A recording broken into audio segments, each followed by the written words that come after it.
Assalamualaikum warahmatullahi wabarakatuh. Tabi pun, salam pramuka.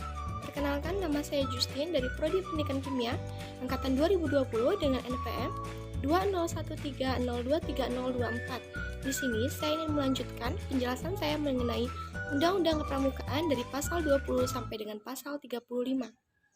Bab keempat yaitu kelembagaan, bagian ke-1 umum.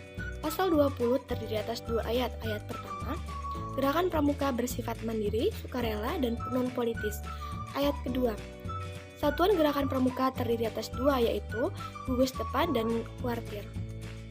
Pasal 21, gugus depan sebagaimana dijelaskan dalam pasal 20 ayat 2, huruf A, gugus depan meliputi gugus depan berbasis satuan pendidikan dan gugus depan berbasis komunitas.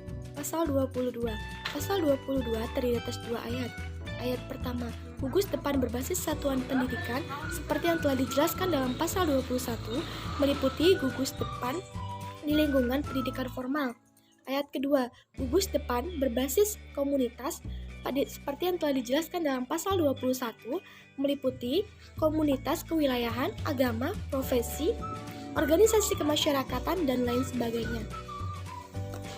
Pasal 23. Kuartir sebagaimana dijelaskan dalam pasal 20 ayat 2 huruf B terdiri atas kuartir ranting, kuartir cabang, kuartir daerah, dan kuartir nasional. Bagian kedua yaitu tentang pembentukan dan kepengurusan organisasi. Pasal 24. Gugus depan dibentuk melalui musyawarah anggota pramuka. Pasal 25.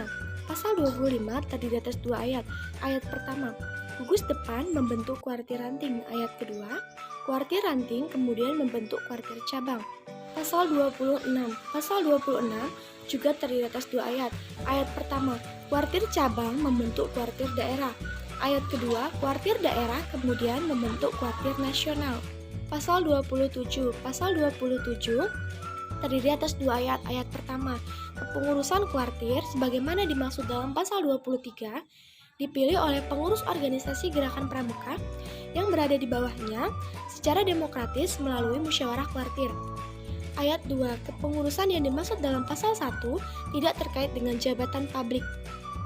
Bagian ketiga yaitu tentang kuartir ranting, kuartir cabang, kuartir daerah, dan kuartir nasional. Pasal 28.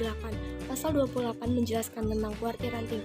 Kuartir ranting merupakan satuan organisasi pramuka di kecamatan. Di pasal 28 juga dijelaskan tentang tugas dan musyawarah kuartir ranting. Pasal 29. Pasal 29 menjelaskan tentang kuartir cabang. Kuartir cabang merupakan satuan organisasi gerakan pramuka yang berada di tingkat kabupaten. Pada pasal 29 juga dijelaskan tentang tugas dan musyawarah kuartir cabang. Pasal 30. Pasal 30 menjelaskan tentang kuartir daerah. Kuartir daerah merupakan satuan organisasi pramuka yang berada di tingkat provinsi.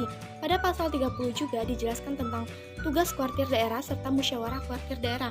Pasal 31. Pasal 31 menjelaskan tentang kuartir nasional. Kuartir nasional merupakan satuan organisasi pramuka di tingkat nasional. Pada pasal 31 juga dijelaskan tentang tugas kuartir nasional dan musyawarah kuartir nasional. Bagian keempat yaitu tentang organisasi pendukung. Pada pasal 32 terdiri atas 2 ayat. Ayat pertama, satuan organisasi pramuka sesuai dengan tingkatannya dapat membentuk gugus dharma pramuka, satuan karya pramuka, satuan komunitas pramuka, pusat penelitian dan pengembangan, pusat informasi, dan badan usaha. Ayat 2, ketentuan organisasi pendukung ditetapkan dalam anggaran dasar dan anggaran rumah tangga. Bagian kelima yaitu tentang majelis pembimbing. Pasal 33, majelis pembimbing terdiri atas pemerintah, pemerintah daerah, dan serta tokoh masyarakat. Pasal 34 menjelaskan bahwa sesuatu yang berkaitan dengan pramuka dijelaskan juga dalam anggaran dasar dan anggaran rumah tangga. Bagian keenam ada atribut yang dijelaskan pada pasal 35.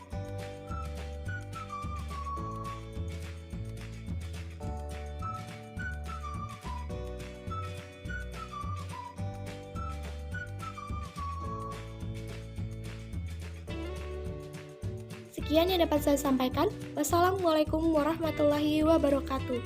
Salam pramuka.